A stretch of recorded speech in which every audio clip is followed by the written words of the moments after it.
English teachers of Reddit, what are most debatable multiple choice questions on exam you have seen?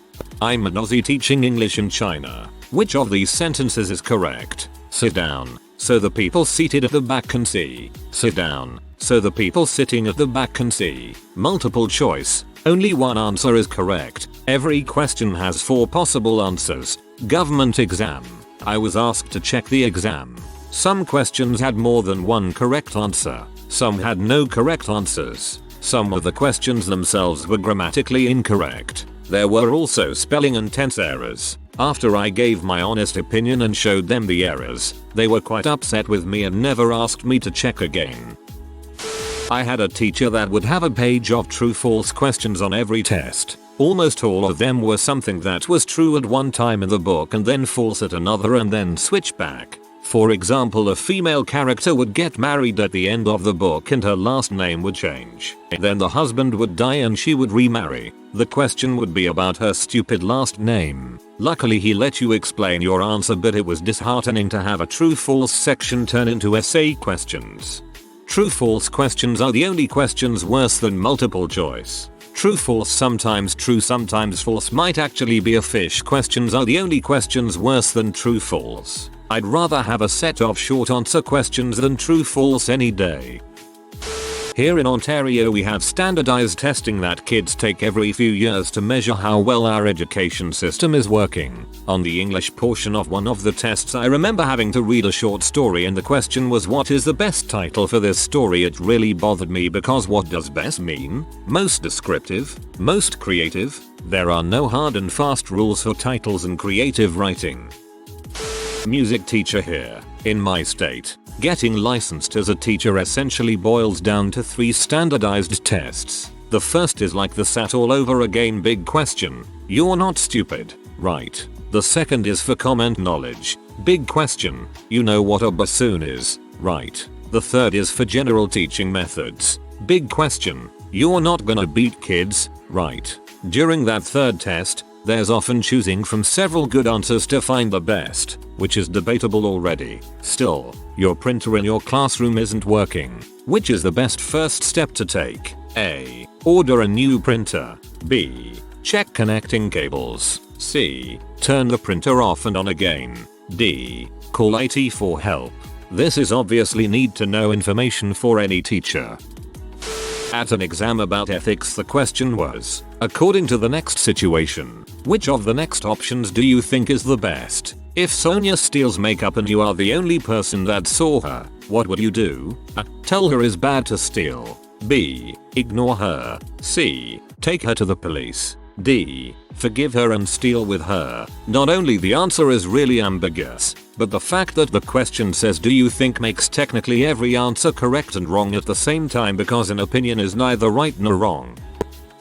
I had an English teacher give a question with the following format. It was one of those pick the option that's grammatically correct, but I'm going to use math because I don't remember. 2 + 2 equals A. 4. B. 2 by 2. C. 2 circumflex 2. D. A and B. E. C and D. That's painful. Took me a second. Curry is using a very sharp knife, but has stepped out of the kitchen.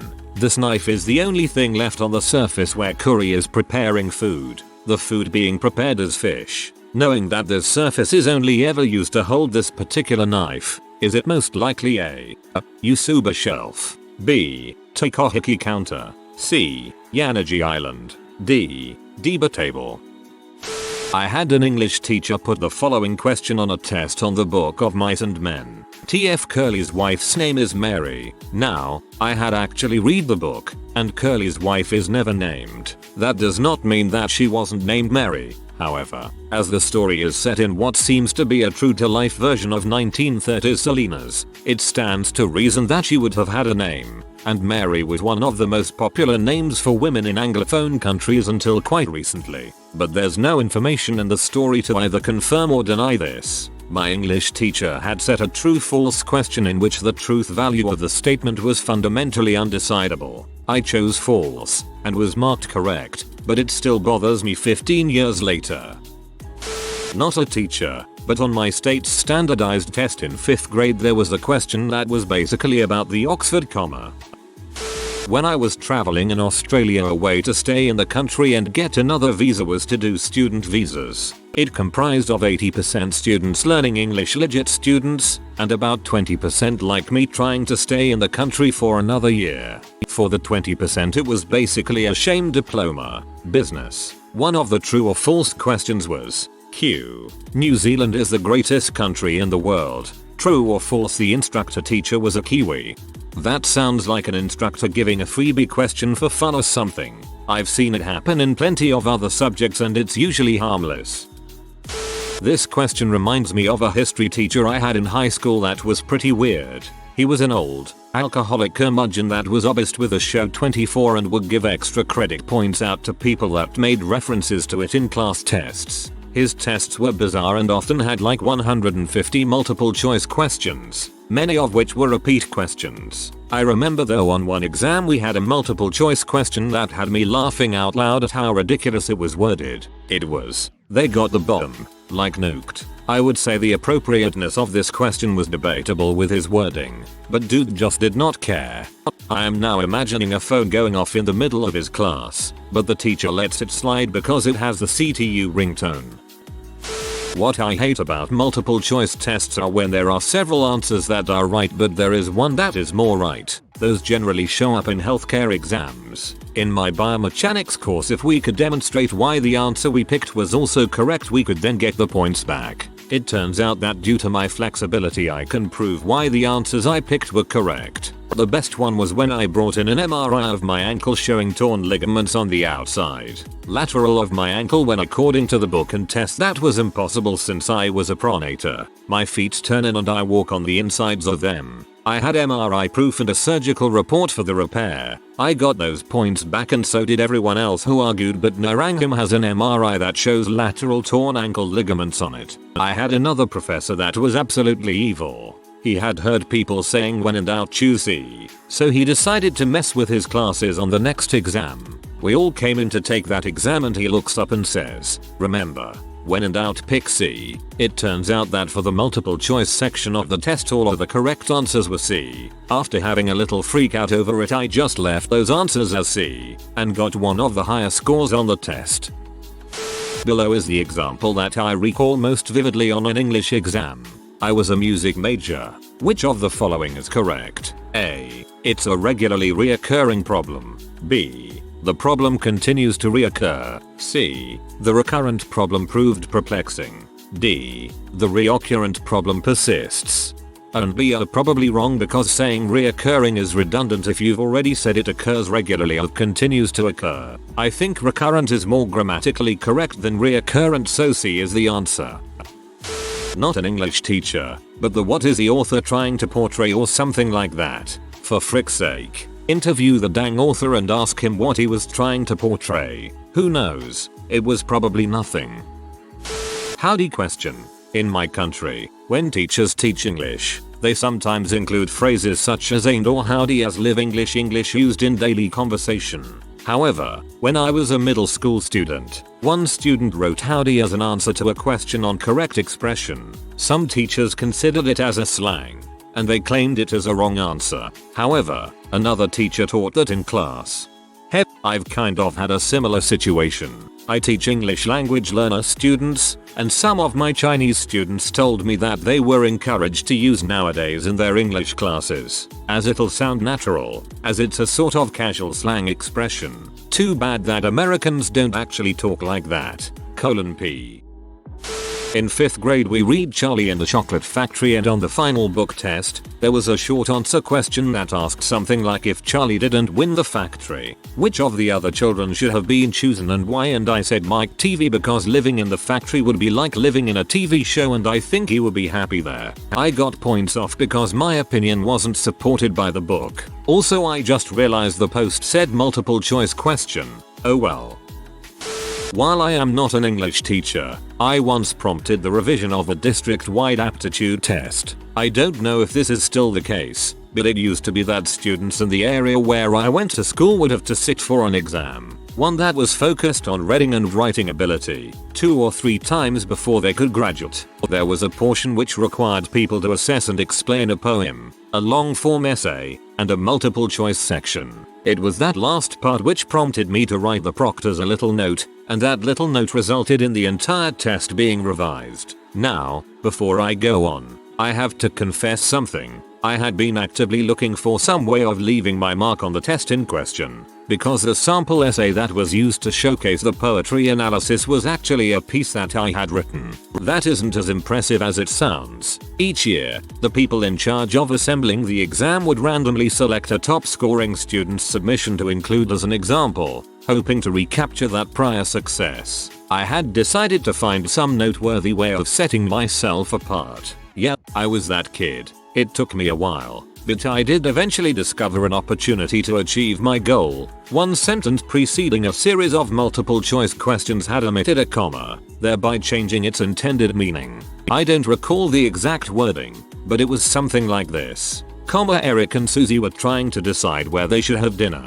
Where should we go to eat? Eric. Susie impatiently asked. There's a new restaurant in town, replied Eric. Maybe we could go there. Again, the above text is something that I just came up with, but the error was of exactly the same nature, without the comma before Eric. Susie's question actually carried the meaning of to what location should we journey so that I may consume someone named Eric. I explained as much in a brief note, which I carefully wrote on a piece of draft paper that we were supposed to use for our essays, then settled in to finish the rest of the exam, all the while watching for more mistakes. Months later, after I had completely forgotten about my insufferable attempts at leaving my mark, my English teacher announced that one of the multiple choice questions had been removed from the test. It wasn't much of an accomplishment, but I still felt pretty smug about it, and I wasted no time in telling my friends about having discovered the typo. They really didn't care. TLDR. Terrible typo triggers test transformation. I'm the student, but many teachers agreed with me on this. The question was, if you were the commander of Auschwitz, would you hate and kill Jews? You only got points if you also gave the correct explanation. The answer was, yes, because I would hate Jews. Same teacher who said he doesn't go to big supermarket chains because he thinks Israel is wrong. Dude's an idiot. I am not a teacher, but I used to hate it when the test was true or false, but the questions were yes or number. Does Thursday follow Friday? TF. Is the president a woman? TF. I would be the guy that says that of course Thursday follows Friday. In elementary school we were forced to have a Hebrew class, and we learned about the Holocaust, etc. In 5th grade a question on a test was, can you name an effect of the Holocaust on Jewish people, and the 2 choices were yes and no, and there was no room anywhere on the paper for an explanation, so the teacher took our word for it. That's really weird. Not an English teacher, but you guys would have a field day with the AP World History exam. Nearly every question has at least 2 answer choices that are correct, sometimes all 4. The trick is one is more correct somehow. It wasn't multiple choice, but as a student, I'll always remember flying over the house. Jill saw an airplane. What's wrong with this sentence? Nothing. Karen, nothing is wrong with that sentence. On our state tests, there seems to be at least one question every year that states what would be an appropriate title for the passage above. I mean, I see what answer they want, and I can see why titling something entirely random might be silly, but at the same time, I can argue that the title is up to the author. Placing titles on a piece of writing can be a work of art itself. I'm pretty sure J.D. Salinger's Catcher in the Rye novel had a debatable title for its time. On top of this, why should we even focus on such a skill? In 6th grade, I still remember this, we read The Key. In one chapter, the main character's name was Philip. He became blind. The question asked what the best name for the chapter would be. A. Philip becomes blind.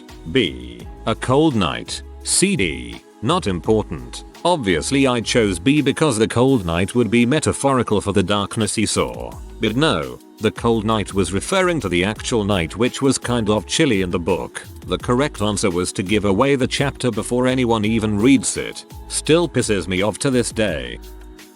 I was helping one of my mom's colleagues with the end of year testing the elementary kids have to take. One of the questions on the exam was, which is correct? A. Russia is the biggest country in Europe. B. Russia is the largest country in Europe. C. The country of Russia is the biggest in Europe. D. In Europe, the largest country is Russia. Almost every kid, 20 in the classroom, raised their hand when they came across this question, and all I could do was say, just pick the one you think is correct. Not C for sure.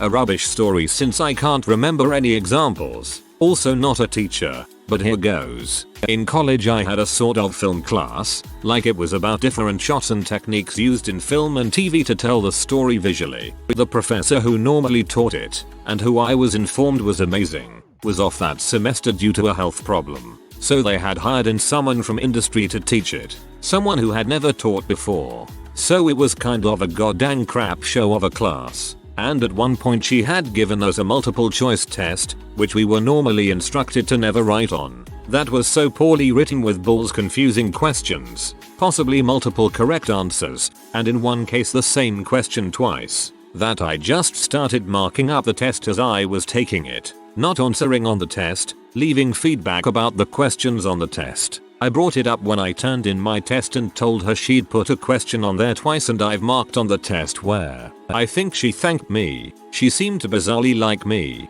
I didn't much care for her after she yelled at a student to shut up. I'm not a teacher, but I recently graduated with a degree in English. There aren't any official grammar rules. It changes over time and colleges and committees just notice how people use languages and publish their rules based off that. For example, ask used to be pronounced ax 100 or so years ago, but people eventually started using it as we do now, and dictionaries changed their rules to fit that. Now some people, usually in urban communities, are mispronouncing ask as ax, which was actually the way it was originally pronounced. And who knows in 100 years if we'll all be saying ax.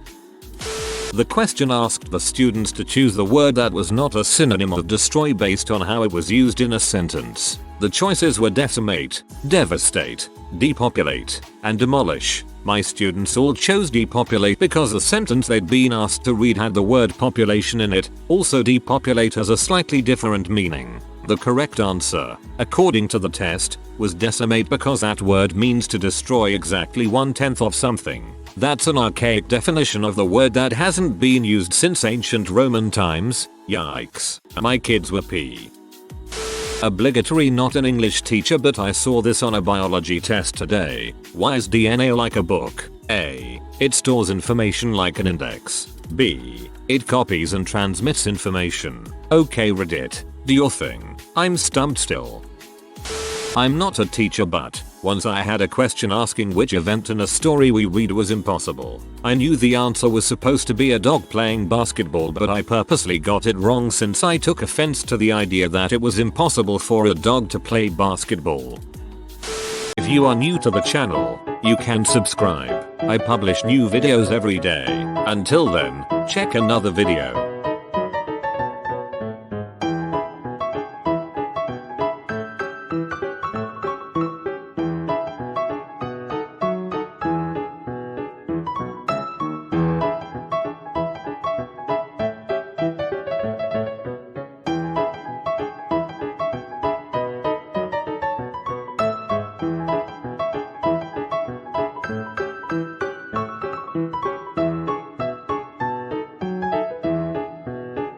Bye for now.